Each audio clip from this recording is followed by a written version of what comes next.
Welcome to the InnovaBuzz podcast, where we share all kinds of tips, advice, and interview guests on all things innovation and leadership in modern marketing.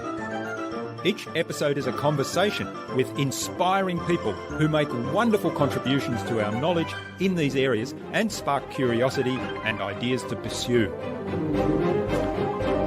Join me, Jürgen Strauss from InnovaBuzz, and let's get into today's masterclass on this InnovaBuzz podcast.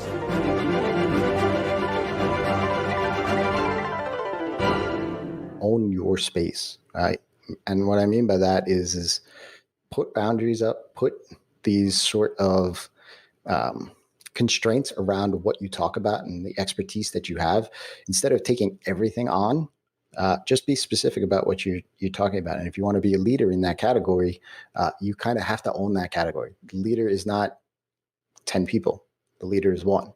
So if you want to be that leader, then narrow your focus, and then you could always broaden it later on. But if you narrow your focus first and foremost, that's going to help you way much in the long term than, hey, I'm going to do everything. I'm going to talk about everything. Talk about one thing first and then branch out later.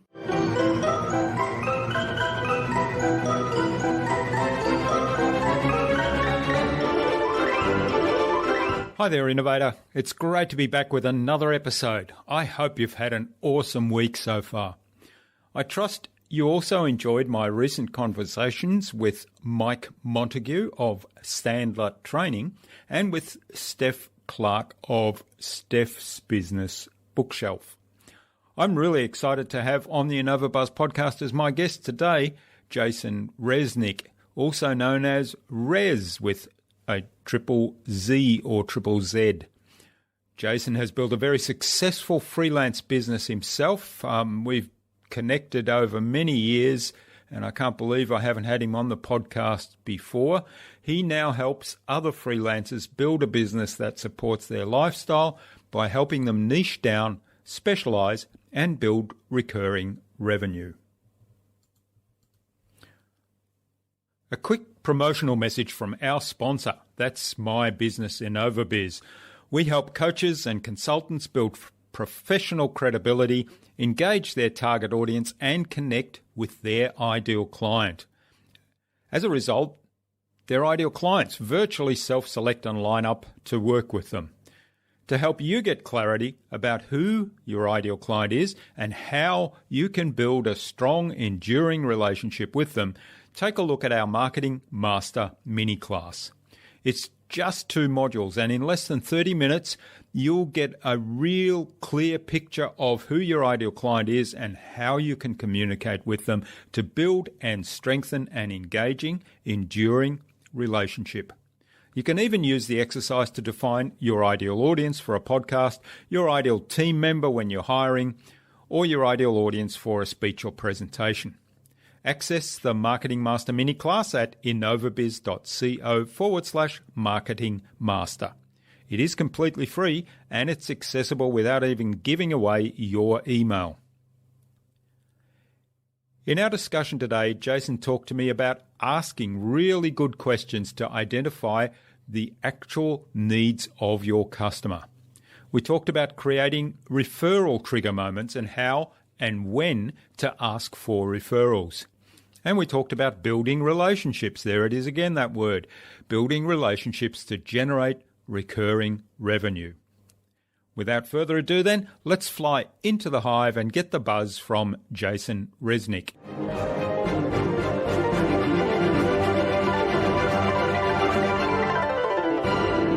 Hi, I'm your host Jürgen Strauss from InnovaBuzz, and I'm really excited to welcome to the InnovaBuzz podcast today from Oceanside, New York in the USA, Jason Resnick, who helps freelance developers and designers build recurring revenue through specialization.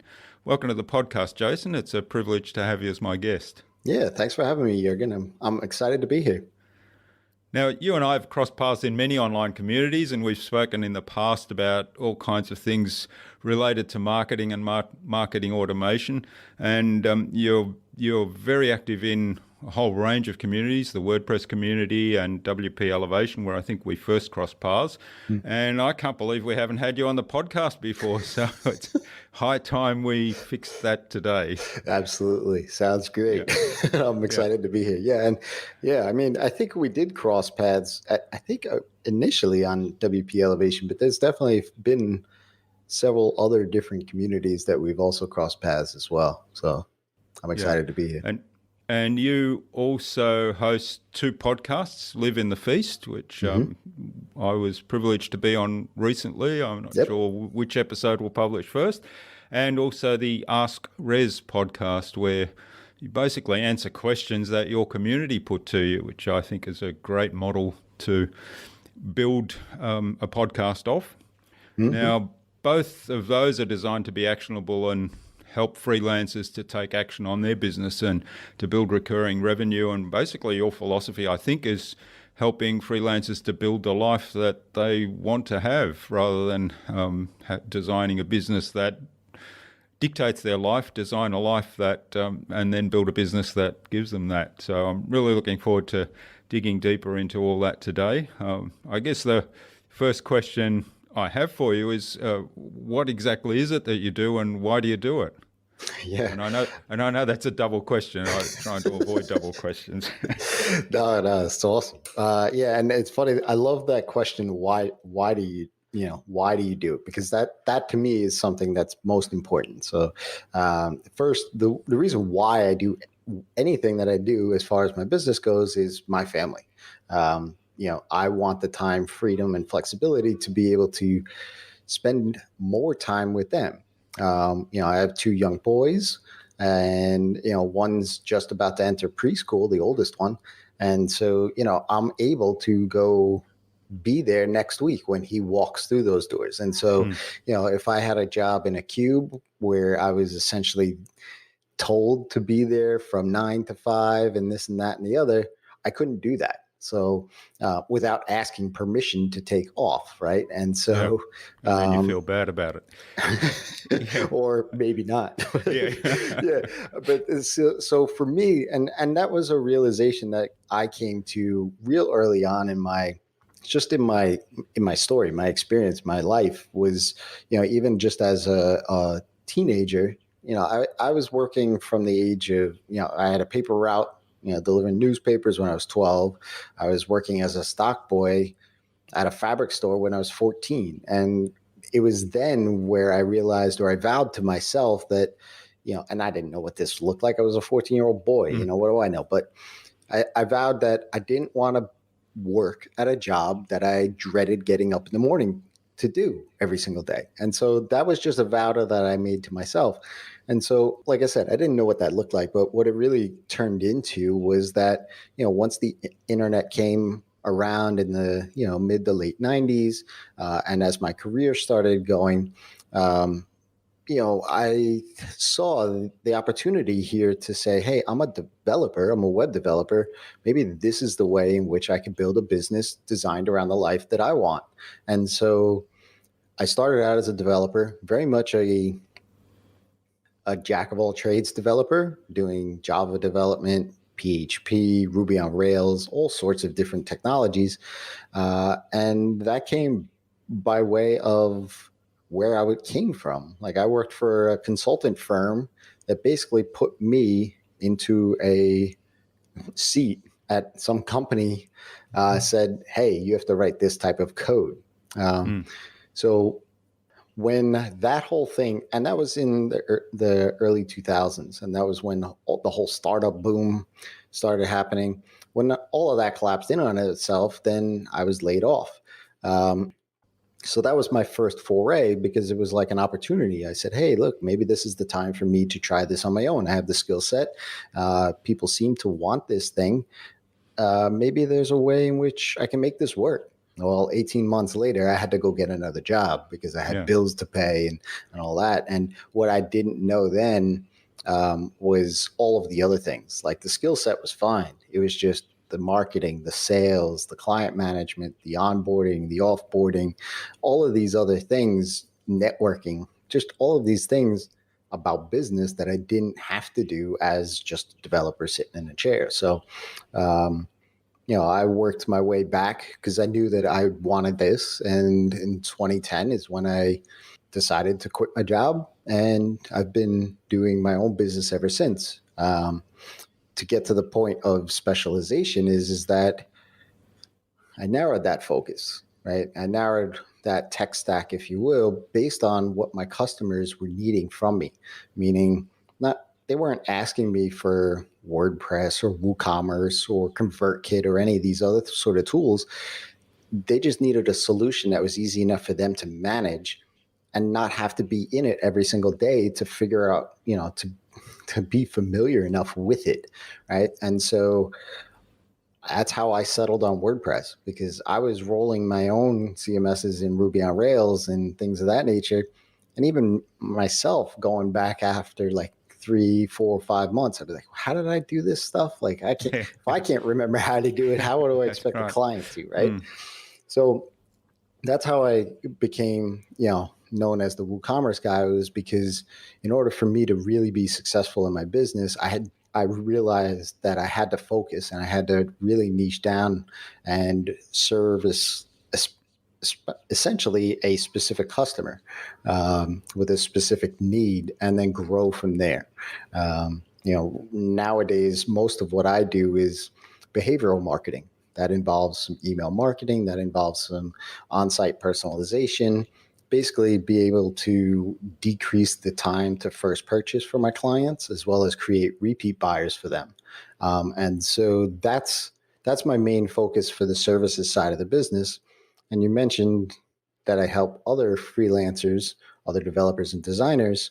For me, that is something that mainly what it was off the back of me publishing my prices on my website, people knowing that I live in New York. At that time, I was living in New York City. It's not a cheap place to live. And the bucket that people put me in, because I was doing recurring revenue or predictable income for the business, they said, hey, how are you charging what you're charging to your clients when most everybody else, like WP Curve, are charging like $59, $99? And I said, well, I'm not doing WordPress maintenance. I'm doing business strategy and implementation and all sorts of different other things. And those conversations turned into a lot of questions and wanting people asking me at events and things like that, basically wanting to know how I shape my business. And so about 2 years ago, I decided to formalize it in a way. And when that happened was when my first son was born. I realized the dream, like a lifelong dream. I was able to be home to see his first steps, hear his first words. And I literally asked my wife on the way home from the hospital, I said, so what do I do now? And she was just like, what do you mean? Probably thinking to herself, like, well, I just had a child. What are you talking about you for? Right? But I realized that I had reached a dream. And so the premise for where I come from to help other developers and designers to do that is genuinely from that standpoint. I want to help as many other people realize those dreams too, because when we start our own business, we don't start it to get 10, 15, 20 bosses. We started it for some other reason, right? Yeah, and so right, I want more and more developers and designers to be able to realize their dreams too. And if I can help them over some of the hurdles that I already am past, that's what I love to do.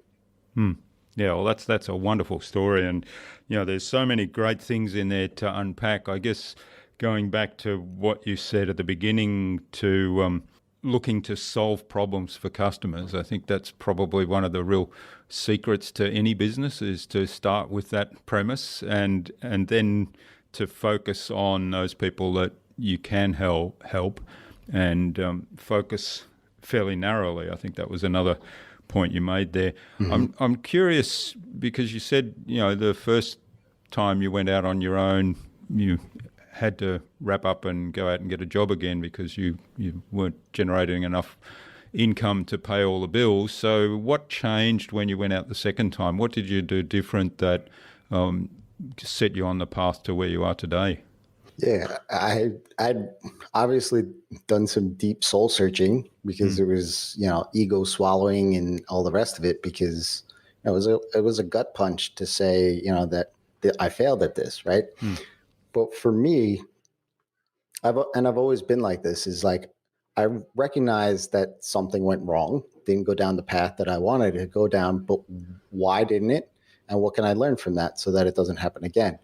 So I really analyzed what I made mistakes on. And so knowing that I didn't know anything about sales, didn't know anything about client management, meaning onboarding clients properly, marketing myself, those sort of things, that's what I went back to learn. I worked for a couple of other smaller design agencies in various different forms. Some, I worked for one that just dealt in the medical space. So they did doctor practices and hospitals and medical societies and things like that, websites for those kind of organizations. I worked for another one that just did basically built things for flight schools, built websites, intranets, and, sort of programs online for flight schools.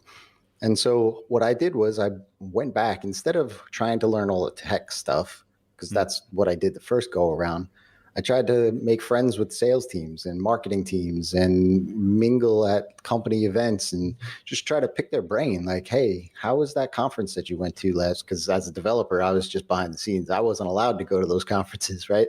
But just try to ask a lot of different questions, like, how do you manage this certain situation? Or what, I get the work orders, and I could see the contracts there, I'd say, well, why is this part of the contract? Or why is this here? Or just asking a lot of questions. And, most of the salespeople had no problem sharing their information. But for me, it was more of just this information gathering and this research phase to then say what I like, what I don't like, how I want to run my business, and how I don't want to run my business. And so I basically took that next, I would say, 6 years or so to really put that all together into what is now my business. Okay. The other thing I really like was, you talked about a number of tools that I know you specialize in, but again, you came back to they're really the tools we use to achieve a solution.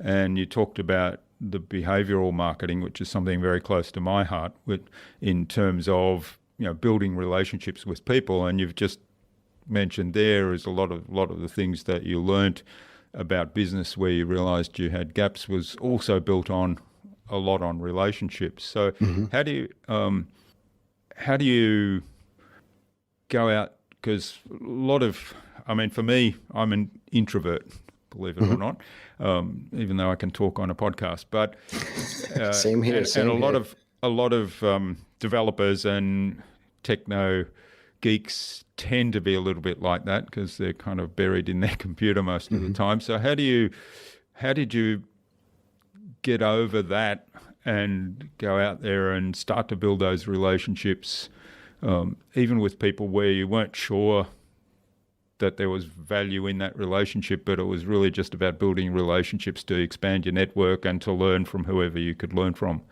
Yeah, absolutely. I mean, it's a question my wife asks, and she gets it. She understands the answer. She just doesn't ever understand. She's like, I don't get that. Yeah. But what happens in my own head is, and because I'm very much an introvert as well, and I had this, before I answer the question, I had this great conversation with Janelle Allen on her podcast. And she had said that she had heard that introverts are just people who get energy for being alone. It's not that they can't be in social situations or things of that nature. It's just they'd much rather, like, at the end of a conference day, they go back to their hotel room and sit in their room alone for 2 hours before they go out to dinner, right? And I love that because that's exactly how I am. How I do it is I basically just almost trick my mind a little bit, meaning that I say, well, it's for the business, which then ultimately is for my family. right? And so it's just keeping always that why in front and center for me, which allowed me to talk at WordCamp New York City, which my wife was, she's like, I don't know how she came, and she sat in the crowd and she goes, I can't believe you talked to like 75 plus people in a room. Like I would have never expected that. And I said, well, me neither. but nonetheless, it was easy enough for me to do. I have a podcast, as you said, I have 2 podcasts, and, just looking at the download numbers, sometimes I have to take a step back, because it's like, you think about it, like you put out an episode, and if that's 100 people listen to that, then you just filled up a room, of 100 people that just heard what you had to say. So for me, it's really just a little mindset play that I have. Like, yes, while I may be nervous or anxious or stressed out about it, I get over it by saying, okay, well, this is for the business. If it works out, works out. If it doesn't work out, doesn't work out. But if I don't do it, then I may not know, I may not make that connection, and where I want to go for the business to spend time with my family may not ever get there. So it's just a little behavioral play on a game that I play with myself.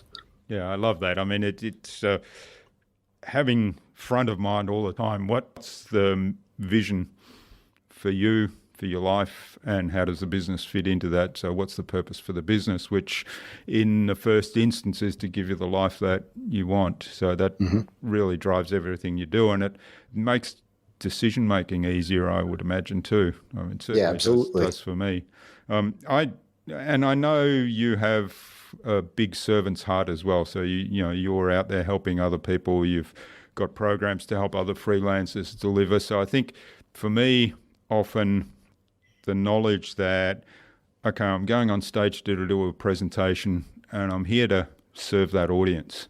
So I've got some stuff that hopefully can help them. So I'm just going to go out there and do my best for them, and then, not worry about how I might look or how I might think. Now, for me, the introversion manifests itself if I do something like that. I had August, I had lots of events on that I went out and presented and so on, and I found that very draining on my own energy. So I need kind of time and space for myself to recharge, which that's how I find that it manifests itself.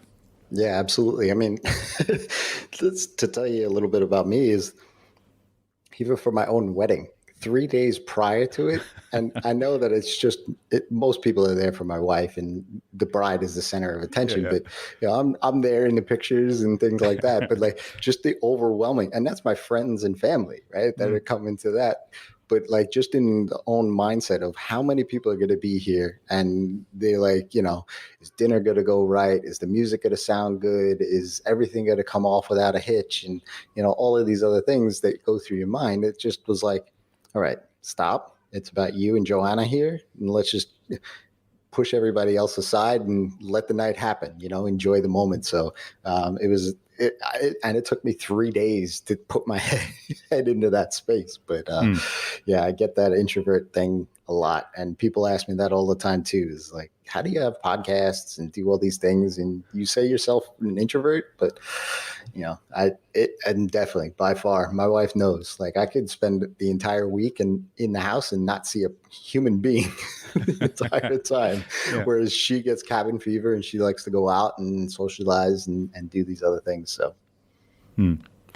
All right. Now, you mentioned earlier that your model from very early on, I think, in terms of revenue in your business was to have recurring revenue and hence predictable income. So tell us a little bit about the strategies you use to put that into place, because typically, I guess people first starting out in web development, for example, or software development, they quote on a project. So here's the size of the project, these are the things that we've got to do, and that's the cost of it. And maybe they'll spread out the payments over 2 or 3 payments perhaps, but the recurring revenue, the retainer kind of model, I think is something that a lot of people now are starting to look at and be really attracted to.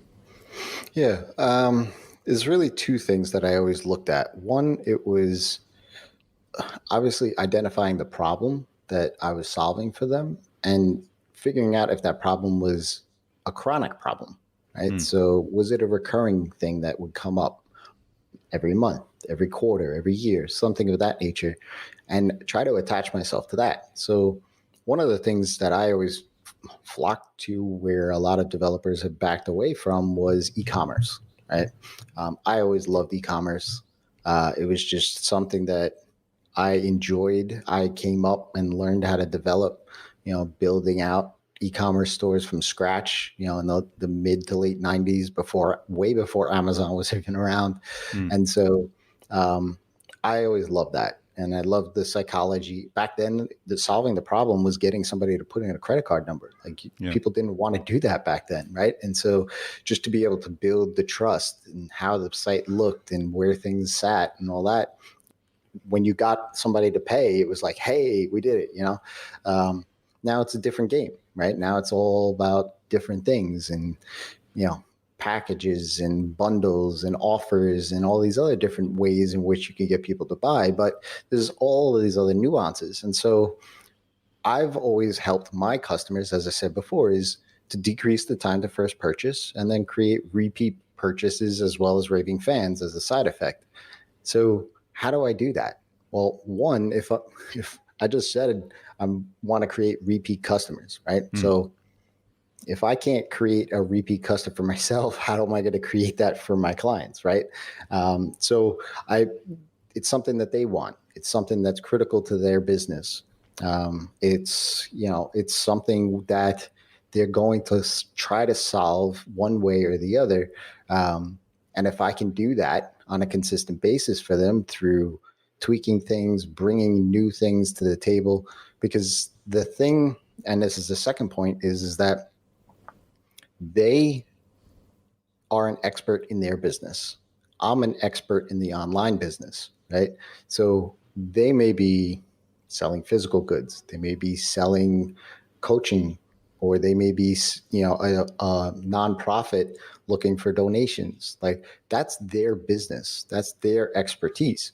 It's my job as a developer or a marketing consultant to be able to then bring my education to the table to make their business grow, right? So they don't have to know all of the nuances or the new strategies and new campaigns that you can build. That's my job. So I can bring that to the table on a weekly basis during our Scrum calls. And I call them Scrum calls. It's just a quick touch base call where I could say, hey, look, I was reading up on this. Here's an article. Here's a video. I think this is going to be good. Maybe this is a topic of discussion for next month. Trying not to distract off of the current work that we're doing, but saving for next month. And it's just something that comes front of mind to them every single week because they know we're going to have a conversation. I can keep suggesting new projects along the way that's going to help grow their bottom line. Some projects fall flat, some projects are home runs, but I'm aligning myself to being their go-to person so that they don't have to think about things. And that's where I think a lot of developers and designers miss the mark, if you will, is that they just take the suggestion of, hey, I need a new redesign. And then they run with it. Whereas if you just take pause and say, hey, look, appreciate the suggestion. Why do you think you need your new web design? And what happened was for me, when the first time that I pushed pause on that and pushed back on a lead with that, I found out that all they really wanted was, it was coming close to the end of the year, the holiday season, and they wanted a 25% increase on their sales from last year. That was their reasoning for a redesign.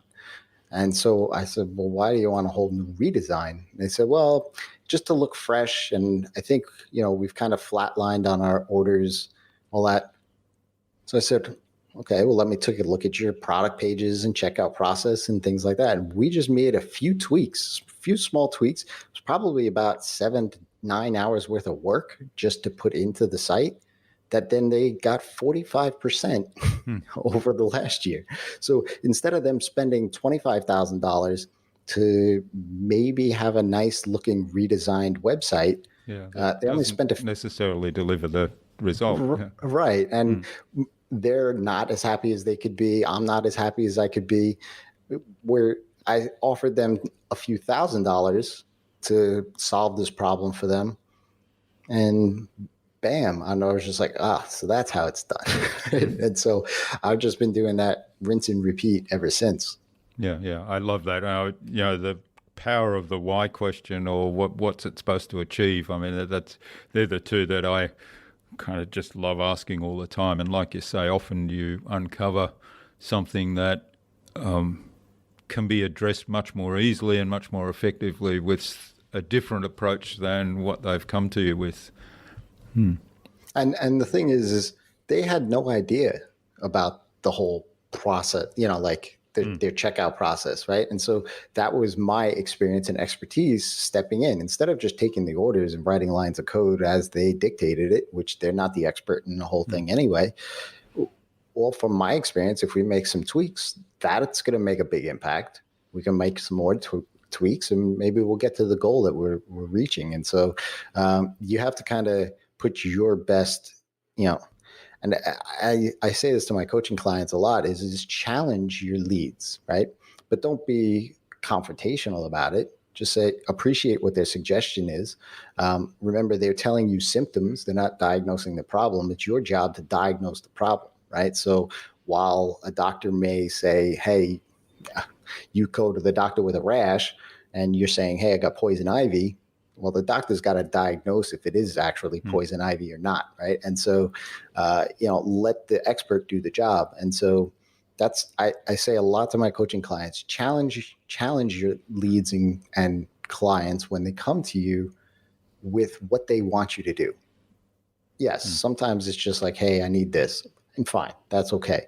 But for the big things, just take pause for a minute, digest what they said, and then maybe come back with a better solution for them.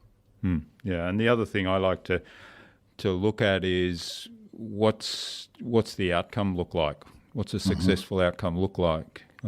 Which you've done in your example was the 25% increase in sales over that holiday period. So the outcome was pretty clear, and they had the outcome in their mind, which is good. Sometimes clients come and they're not really clear on what the outcome is. They just want that website redesign.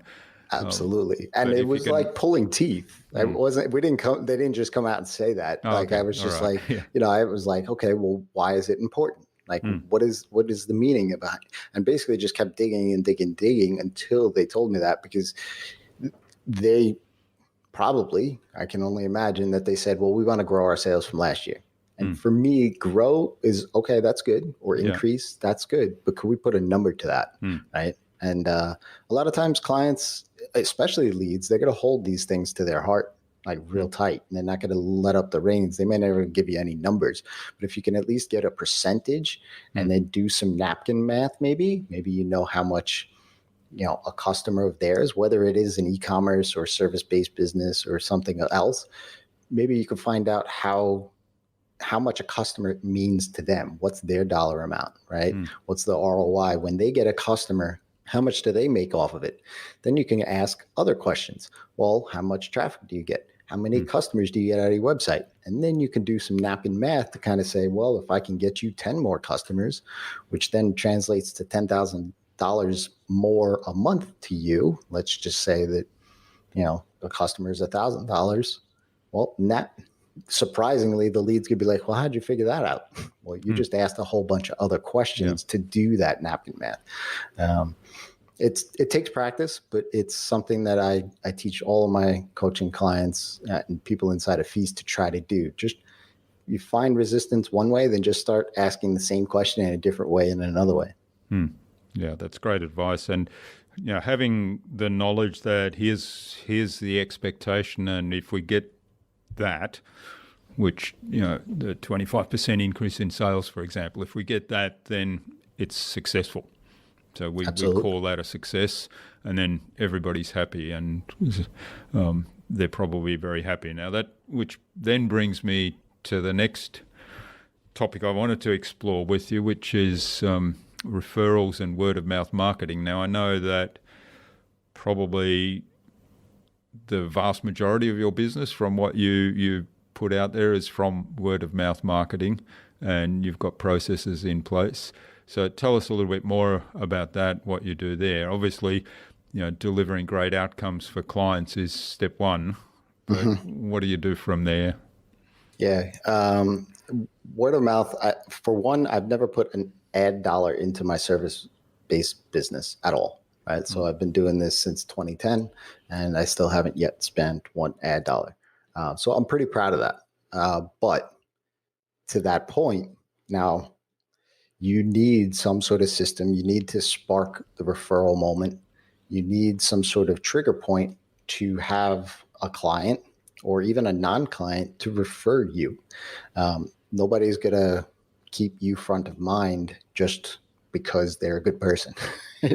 I mean, they have good intentions, but if you don't create that moment, then it's not going to happen, right? And so there's certain things that are very, very simple that you can do. Now, I use email mostly. About 80% of my communications with clients are through emails, weekly status updates, help desk tickets, those sort of things. Now, it's easy enough to put templates around these things that then every third or fourth email that goes out, sparks a referral. It says, hey, if we're working on this together, and that goes back to being a specialist too, right? So if I know that I'm working in ConvertKit with them, I say, hey, look, if you hear anybody else that has any problems with their ConvertKit account, I wouldn't mind an introduction, right? And it's just in the PS or something of that nature. It's just as a part of the email in a natural way.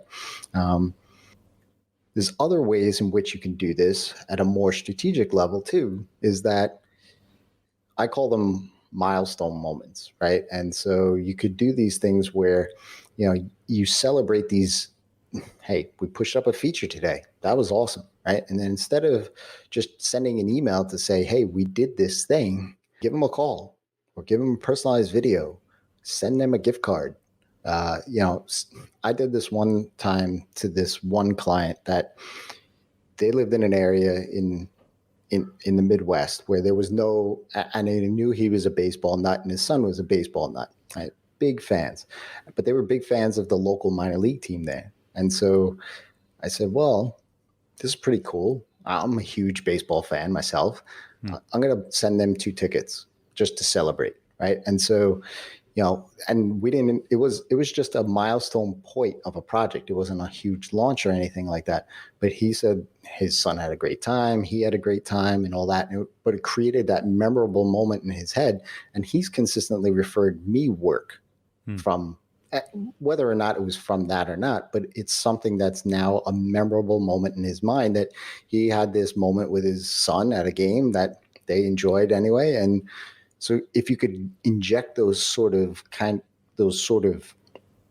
experiences into your customer's journey with you, it goes a long way than just the Stripe payment, an email, a couple of help desk tickets going back and forth, and then away you go, right? And then into the bucket of email marketing that happens afterwards, right? If you create these special moments and these experiences through your business, that's what it's all about. That's when you create those referable moments. And that's when, Jay Baer talks about it best, is that it's a remarkable moment, right?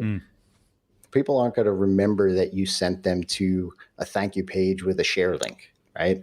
They're going to remember that baseball game with their son and say, hey, this guy Rez, from New York, he bought us tickets after we did some work with him, right? Yeah. And so it's creating those remarkable moments that are the pivotal point that you can actually do for creating that word of mouth marketing.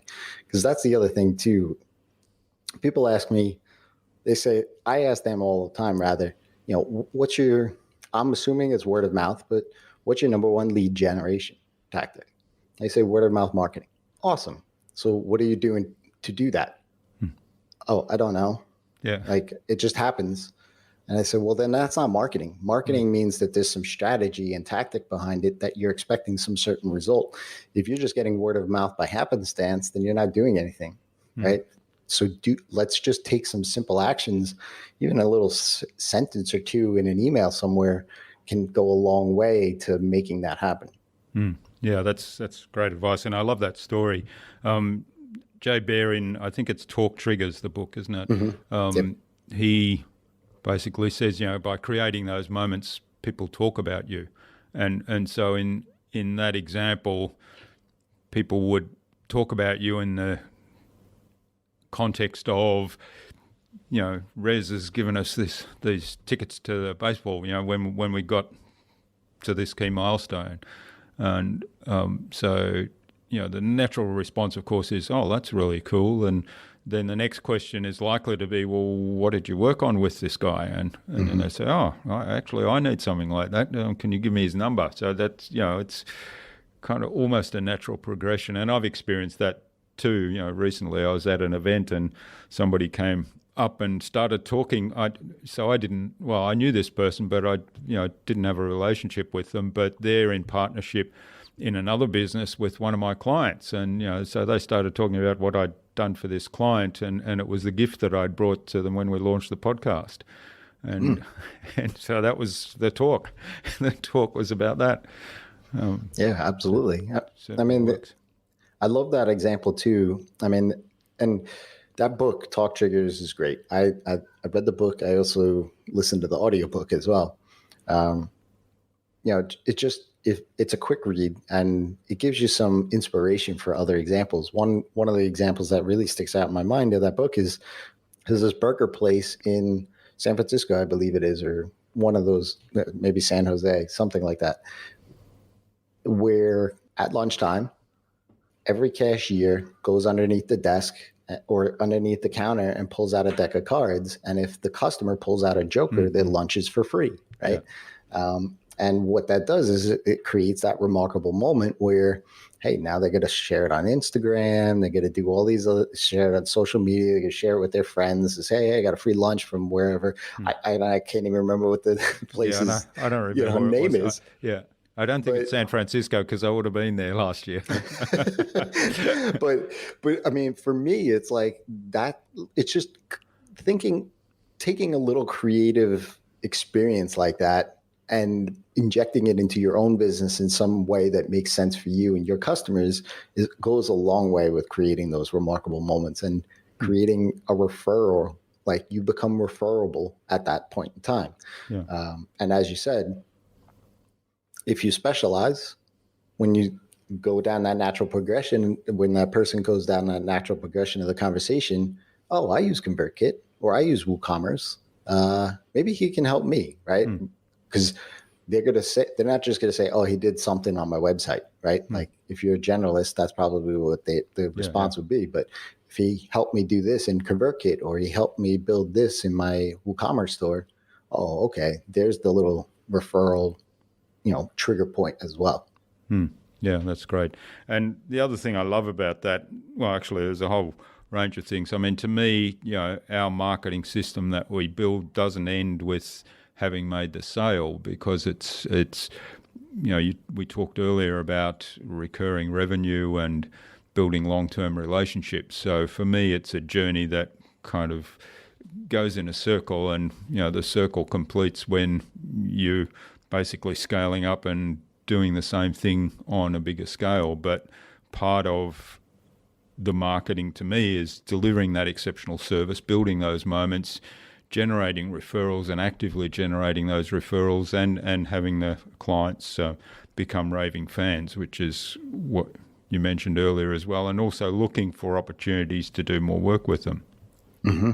Yeah, and the other thing too is to think about how you would want to experience working with you, right? Like, it's a really meta sort of thing, but I always try to say, okay, anytime I'm trying something new or putting a process in that's automated into my business, and my onboarding is automated, sequence of emails over the first 20 days that we're working together, those sort of things. I'm like, oh, how would they feel when they get this email, right?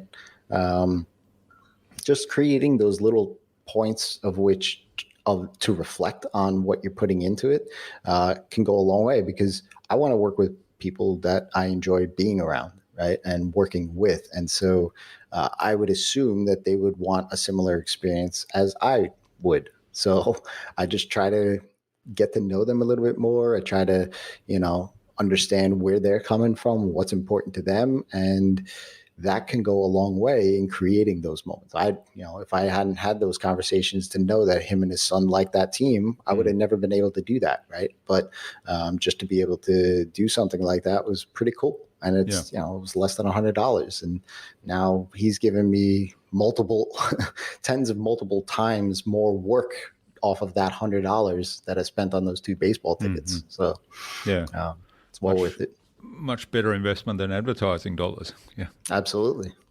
Yeah.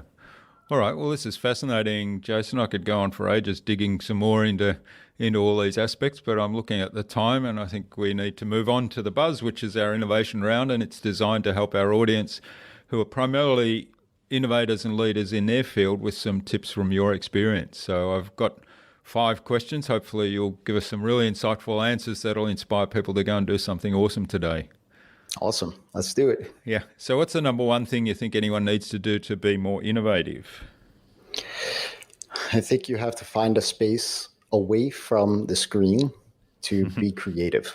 I know for myself, when I need to write or I need to explore, brainstorm or something like that, I grab my whiteboard and I go either out on my deck if it's a nice day or into a completely different room. So because for me anyway, when I'm in front of the screen, then I get distracted by all the other things, and it just pulls me back in. It's a little bit like the Disney creativity strategy, right? Where there's different spaces for creative space and the workspace, or the sweat room, they call it.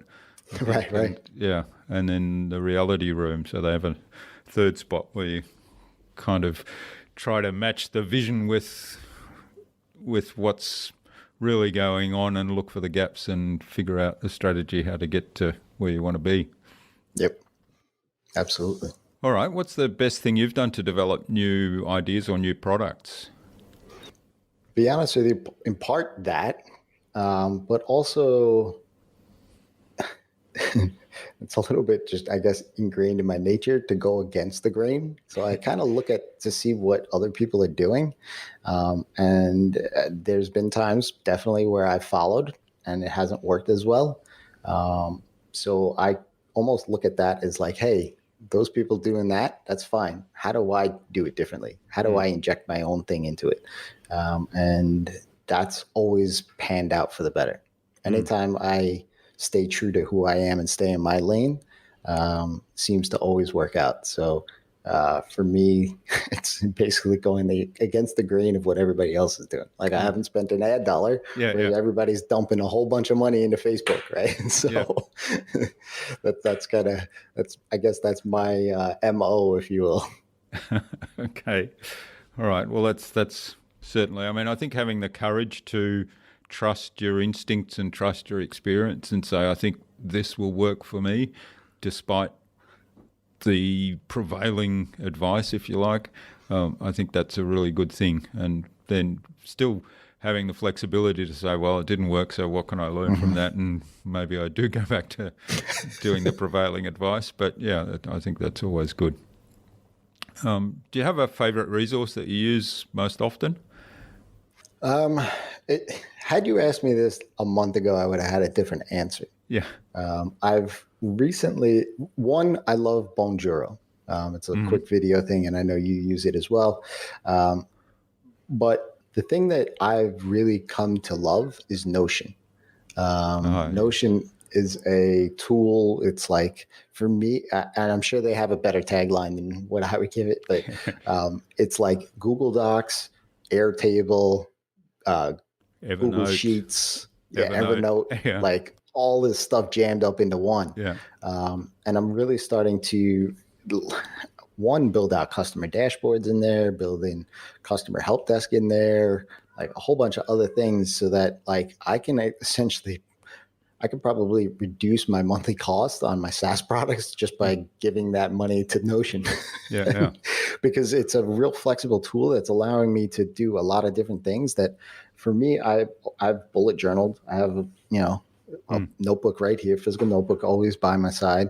but I've always been on this ever quest of trying to figure out how do I make it such that my notes are indexable. I can find things, but when I find a useful article or something online, a resource online, I can save it to that. I can't save that in a notebook, right? Mm-hmm. Like, so I've always had this kind of like Evernote / physical notebook / like directory on my computer kind of thing going on that was always like, oh, this is terrible. It's like, where do I look for this thing that I remembered that I did, you know? So for me, I've been messing around with Notion for about a month. I really put over the past 2 weeks good time. Last week I've transitioned from my weekly bullet journal planning into Notion, and it's been awesome. Yeah, I don't even think I need to buy these things anymore. Yeah, I love Notion. We've been using it for maybe a year. We've just finished transferring our entire systems and processes documentation over into Notion. We've got, I'm still using Asana for project management, but I'm starting to manage some projects in Notion as well. So I've got some dashboards there. I can see the time when we'll start to drop Asana as well. It really is a fabulous tool. Yeah, I'm just planning out my week, being able to see at a day glance, and just with the relational databases, I could go up to the yearly vision and make sure everything is aligned real quick. I don't know. I don't know. It's a lot faster than me flipping through pages on a bullet journal. I still have my notebooks though. I still love drawing, and that's my creative part. But I'll take photographs of that and put it in Notion, right, under the day category, so I can go back and check the days. Yeah, absolutely. All right. Now we've touched on this a little bit. What's the best way to keep a project or a client on track? Communication. I tend to over communicate, meaning anytime I see something, if I see something going astray, I immediately let them know. If I think something's going to be late, or I think there's going to be a problem with something, immediate. I don't even wait till that happens. I have weekly calls with my clients so that we're always on track. They know that call is a standing call at the same time every single week. And it allows me, that call, doubly focused, really. One, it allows them to know that there is a call, so they don't actually bother me during the rest of the week with a call that pulls me out of the work. And then I either have to get back into the work and all that, basically distract me. But for two, it allows us to always touch point, and there's always, momentum there, and there's always, hey, I need this by this date. I'm waiting on you for this. There's always those checkpoints, from both sides during that call to say, hey, look, this is where we're going, and making sure that everything is staying on track, as long as it's important. And it's one of the things that I say a lot in these calls is, because we do a lot of ideas and things like that on the calls, but, let's stay on, where does that fit in with what we're working on right now? Or is it something we just revisit a couple of weeks or next month or something like that? To keep on track, it's just communication, and be over communication. Because I find a lot of people struggle with is they're afraid to have a conversation with their clients. But if you're always talking to them, whether it's just an email or a phone call, they're not going to mind. Right? Yeah. Like they don't know what's going on in your world, just like you don't know what's going on in their world. So, what's important to them is to get the job done, and you need to make sure that you're on track with that. And you can't don't spring surprises, because it goes back to my point before. I'd much rather somebody tell me that there's going to be a problem next week rather than me find out next week. And then what do we do with it? Yeah. And then you have to fight fires.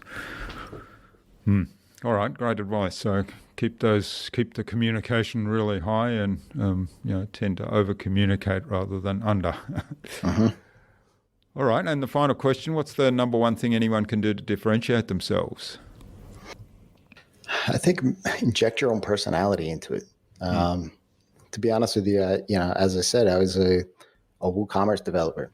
And I very much looked like one in 2014. And my website looked very much like all of them out there, all the other developers that did it. And it wasn't until I came across Chris Ducker around that time. And, I heard something on one of his podcasts where he had a guest. It was like a group podcast. And one of the guests there, and he said, why don't you just inject some of your personality, and that's going to help. And while I didn't really think about it too much for several months after that, it kind of came across my plate again. And it was about 2015 when I decided to rebrand myself. Basically, the look and feel of my site is very much what that rebrand was. Injecting more of me into it, more of New York, more of my sort of blunt personality, if you will, or straightforward personality. Whereas before I was talking about like we, even though it was just I. It was, more of like, hey, the reserve, I can't say these sort of things because these sort of things aren't, looked at as the professional. But hey, for me, the quote that Chris Ducker had said was, your vibe is going to attract your tribe. And so, as I said, I want to work with clients that I want to hang out with, right? So if I repel clients that aren't that way, then that's fine for me, because that's not going to really pan out for either one of us very well. So I'd much rather just inject my personality and see how it goes. And I think that will go a long way in standing out in a crowded market. Yeah, that's great advice. And also, what you said there about attracting clients that are a good match, I think that's really important and something to bear in mind. I mean, when we all start our businesses new, we kind of take on board any clients because we need the revenue, we need the income. But at some point, I think you come to the realization that there are clients who are not a good match for you, who would be better served if they worked with somebody else. And you can technically deliver a solution for them, but the energy it takes to do that and the wear and tear on both you as a service provider and on the client is actually very draining. And from a provider's point of view, it's actually a lost opportunity to be working with other people who aren't going to drain you as much. Yeah, I mean, I just, there was a friend of mine, Curtis McHale, he actually has this metric that if during a sales conversation in the first 30 minutes that they don't laugh together for 3 times, he doesn't work with them. Right? Okay. So just at those kind of like salesy, cheesy kind of talks and laughs and stuff. But and it sounds ludicrous, but like if you're stepping on their toes or you say some sarcastic remark, because I am sarcastic. And so if I say a sarcastic remark and they take it the wrong way because they don't get it or they literally take it the wrong way, that could be misconstrued further down the line, right? And so, just having those things, it goes a long way with how successful the project's going to be in the long term. Because you're like, I got to talk to this guy again. Like every single week, I got to talk to this guy. I'm just going to cancel, So, but having a personality is, and injecting that, it doesn't mean to be like you have to be all the way, but just a little bit here and there. And just, if you come to a point at which you say, maybe I shouldn't say this. Well, why is that? Is it controversial, or is it just like you're not looking as professional, right? If it comes to the point of not looking as professional, well, I just say, well, I'm going to throw it out there anyway, because that's who I am, right? I wear t-shirts, I wear shorts. I inject my family where I can and where it makes sense. My son's names are out there, that sort of thing. And so it is what it is. And that's part of who I am. I'm not going to, keep that behind the curtain, so to speak.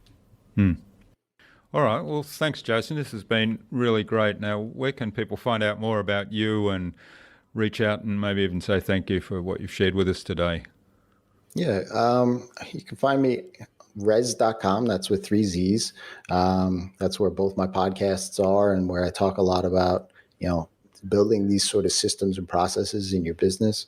Or I'm always open to a chat on Twitter. I'm at Rez, also there with 3 Z's. My DMs are open, and if you want to have a conversation, let's have one. Great. And we'll post links to all of that on the show notes. Now, what's the number one piece of advice you'd give to any business owner who wants to be a leader in their field and a leader in innovation? Number one piece of advice would probably be just own your space, right? And what I mean by that is put boundaries up, put these sort of constraints around what you talk about and the expertise that you have. Instead of taking everything on, just be specific about what you're talking about. And if you want to be a leader in that category, you kind of have to own that category. The leader is not 10 people. The leader is one. So if you want to be that leader, then narrow your focus, and then you could always broaden it later on. But if you narrow your focus first and foremost, that's going to help you way much in the long term than, hey, I'm going to do everything. I'm going to talk about everything. Talk about one thing first and then branch out later. Yeah, that's great advice. And I found, I've made this mistake at the beginning. Yes, I can do that. You know, people come to you with issues or problems they have, and you can say, well, I can help with that. I know how to do that. But if you're not a specialist in that area, or you're not the best person in that particular area, you're really not doing that client a service, and you're not doing yourself a service either. So you can invest that time in the things you are specialist in. And I've learned that every time I narrow my focus, I actually end up growing the business with a bit of a spurt if I do it right and do it well. Absolutely. All right. Finally then, Jason, who would you like me to chat with on a future InnovaBuzz podcast, and why? Another double question. Yeah. That's a great question. Somebody that I just had on my podcast, Joel Klecky. I don't know if you've had him on your podcast yet. No, I haven't. But he's a copyright consultant, conversion copyright consultant. He's got a company that basically, it's called Case Study Buddy, where he talks a lot about, how to build case studies, how to get case studies from clients, and use them in interesting ways in your sales process. But I heard that podcast. Yeah, that's good. Yeah, it was a great conversation. And I'd be happy to make an introduction if that's something you'd like. Yeah, that'd be great. Yeah, so we'll reach out and have a conversation with Joel in the future. Yeah.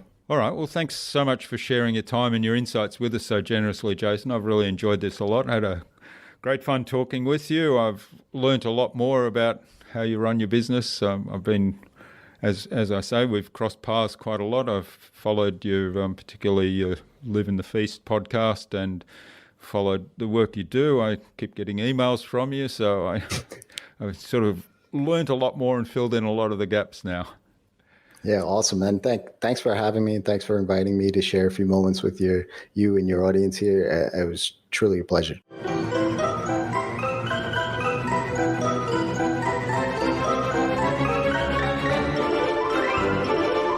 I hope you enjoyed that insightful and informative conversation with Jason and took something away from this episode. He shared some wonderful tips about how to identify the real needs of the customer, how to have your customers become raving fans, and about creating referrals.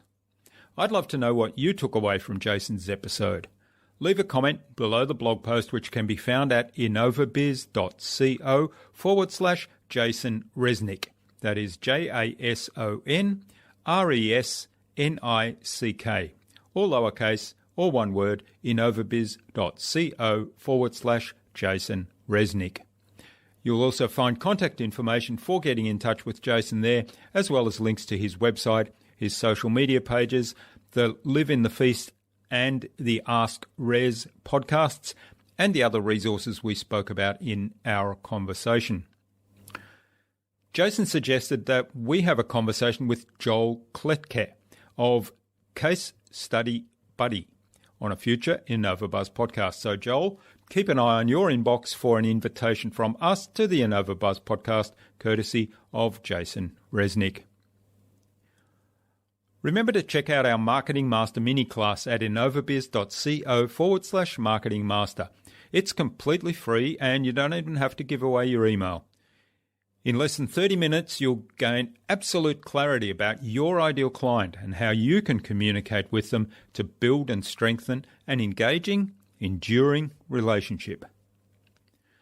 And if you'd like our help to go even deeper into marketing mastery, or our help with podcast production, then send me an email to jurgen@innovabiz.co and we'll set up a quick call just to see if indeed we are a good fit for one another. Tune in again next week. We've got some more fantastic guests lined up, including George Bryant of GB Masterminds and Amanda Cromer of Dark Branding. Stay connected with us by subscribing to the InnovaBuzz podcast at innovabuzz.com/subscribe. innovabuzz.com/subscribe. Make sure you never miss another episode. It would also mean a lot to me if you leave us a review, because what you think matters. I'd love to hear your thoughts, your ideas, your suggestions, or questions you have, so go ahead and share them in the comments below the blog post for this episode. Until next time, I'm Jurgen Strauss from InnovaBiz. Remember, be awesome and keep innovating.